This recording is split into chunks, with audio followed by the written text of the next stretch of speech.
Bienvenue sur Africa 24 dans cette nouvelle édition du 12-15. Au sommaire de l'actualité.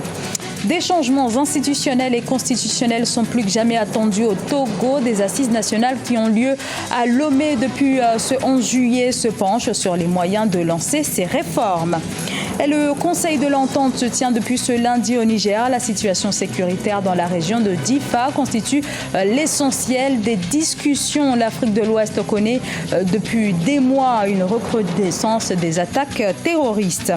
Puis la crise persiste au sein de la Fédération béninoise de football. Des mandats d'arrêt ont été émis notamment contre son président Anjorin Moucharaf.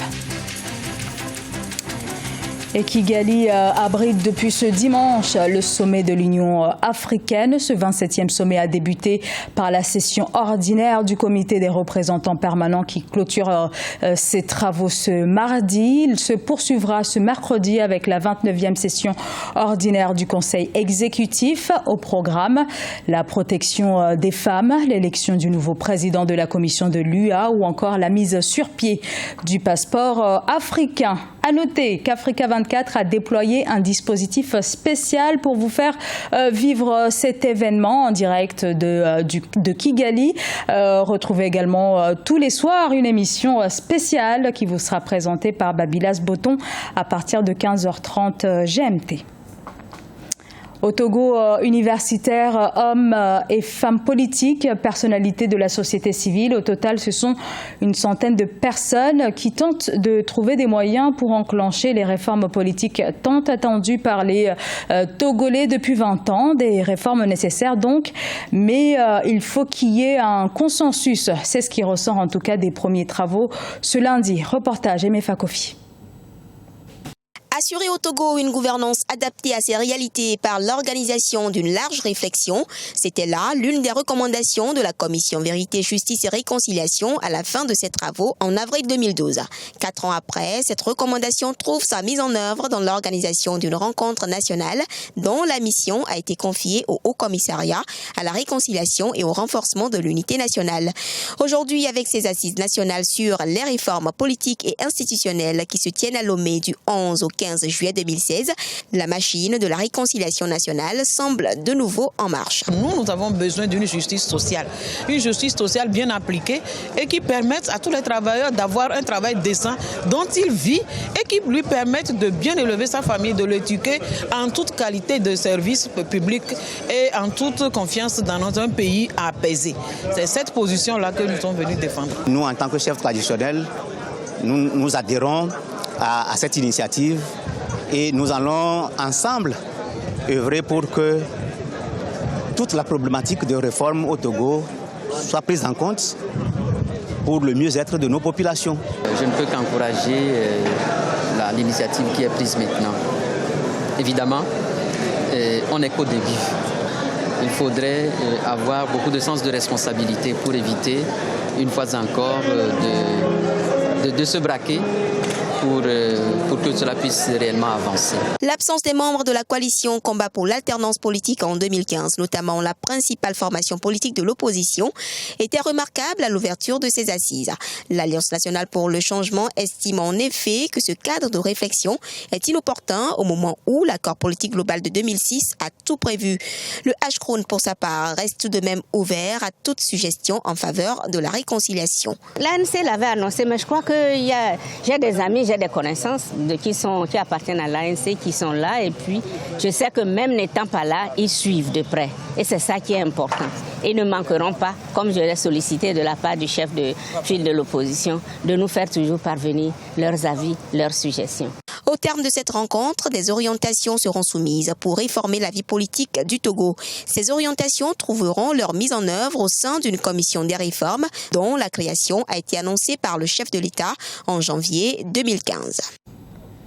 Le dialogue interburundais reprend ce mardi à Arusha en Tanzanie entre le camp du président Pierre Nkurunziza, une partie de l'opposition et des représentants de la société civile. Des pourparlers placés sous la houlette de l'ancien président tanzanien Benjamin Mkapa. Le Burundi est le théâtre d'une crise politique déclenchée il y a plus d'1 an par l'annonce de la candidature à un 3e mandat du président Pierre Nkurunziza, réélu en juillet 2015. Et le sommet du Conseil de l'Entente est ouvert depuis lundi à Niamey au Niger, un conseil axé sur la coopération régionale de 5 pays d'Afrique de l'Ouest, dont la Côte d'Ivoire ou encore le Niger. Au programme, l'intégration sous-régionale, mais surtout la paix et la sécurité. La création d'une force multinationale contre le terrorisme est l'une des solutions mises en exergue. Diarra Ndiaye. Le sommet des chefs d'État des pays membres du Conseil de l'Entente s'est tenu ce lundi 11 juillet 2016 à Niamey, dans la capitale nigérienne. Au cours de cette rencontre, les chefs d'État des pays membres du Conseil ont entériné les décisions prises par la 9e réunion ordinaire des ministres. Ce sommet est une occasion pour les pays membres de consolider leurs efforts pour venir à bout du phénomène du terrorisme et du banditisme armé. Nous avons entrepris des initiatives visant à renforcer la coopération politique, la paix et la sécurité, devant les graves menaces qui se posent à nos pays dans ce domaine. À cet égard, et conformément aux instructions que nous avons données à nos ministres, une proposition de décision instituant une réunion annuelle des ministres en charge de la sécurité et des frontières nous est soumise. Cette initiative est pertinente et conforme au contexte de notre sous-région. Les attentats survenus à Bamako, à Ouagadougou, à Grand Bassam, zone considérée comme étant très éloignée des théâtres d'opération, démontrent à l'évidence que le champ d'action du terrorisme n'a pas de limite. Le Conseil de l'Entente s'est illustré ces dernières années dans les domaines de l'hydraulique villageoise, de l'électrification rurale, de l'éducation et de la promotion de la culture et des sports. L'organisation est entrée dans une ère de maturité et d'accomplissement marquée par le fonctionnement régulier de ses organes, mais reste confrontée à d'énormes défis. Un autre défi auquel l'organisation est confrontée, dans un environnement difficile pour les États, est la question des ressources. À cet égard, des propositions innovantes vous sont faites pour assurer à moyen terme l'autonomie financière de l'institution, sa pérennité et immortaliser cette grande œuvre de solidarité et de fraternité qu'est le Conseil de l'Entente. Doyenne des institutions sous-régionales ouest-africaines fondée en mai 1959 sur les idéaux de solidarité et de paix, le Conseil de l'Entente regroupe 5 pays, le Bénin, le Burkina Faso, la Côte d'Ivoire, le Niger et le Togo. Actuellement, elle s'est élargie aux observateurs que sont la Guinée-Bissau, le Sénégal et le Mali, représentés au sommet par le président Ibrahim Boubacar Keïta. Un reportage de Sadou Alizé Mouktar. En Afrique du Sud, l'autorité indépendante des télécommunications dénonce la décision de la télévision publique de ne plus diffuser les images de manifestations qui montreraient la destruction de bâtiments publics. En mai, plusieurs écoles avaient été incendiées par des manifestants qui protestaient contre le découpage des municipalités. L'opposition considère le choix éditorial de la SABC comme une forme de censure à l'approche des élections municipales prévues le 3 août 2016. Et depuis ce lundi, un mandat d'arrêt international pèse contre plusieurs membres de la Fédération béninoise de football, dont Anjorin Moucharaf. Les membres du comité de normalisation sont également visés. Il s'agit d'un nouveau coup dur pour le football béninois. Reportage Siam Le Victoria Sedji. Rebondissement dans la crise à la Fédération béninoise de football.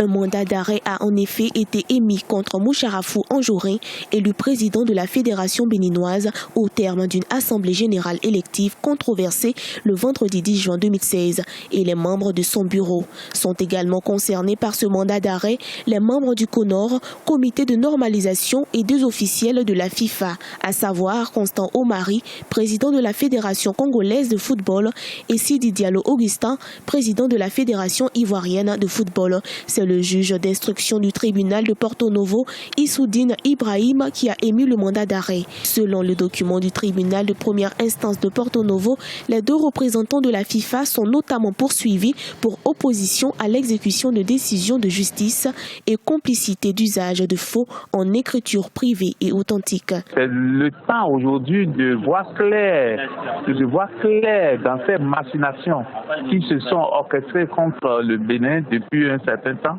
Est-ce que c'est effectivement la FIFA qui envoie ses émissaires? Est-ce que tous ces courriers qui viennent, c'est de là-bas? Est-ce que tout ce qu'on a dit de faire, est-ce qu'il faudrait voir clair dedans?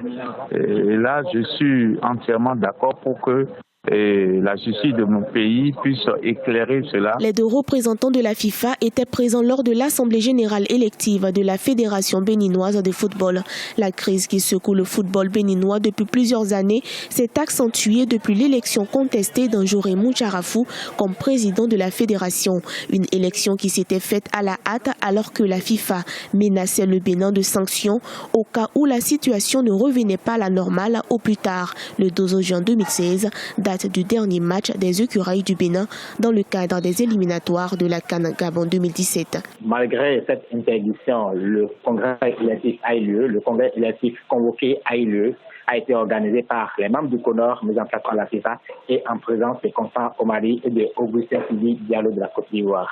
Et donc après cela, il y a déjà le secrétaire général de l'INAMA, maître Michel Adiaka, qui avait donné le ton en disant que la décision de justice a été donc violée. Et ils ont même inséré ce point dans leur motion de revendication. Ils ont été reçus par le chef de l'État, mais malheureusement, ils n'ont pas été satisfaits.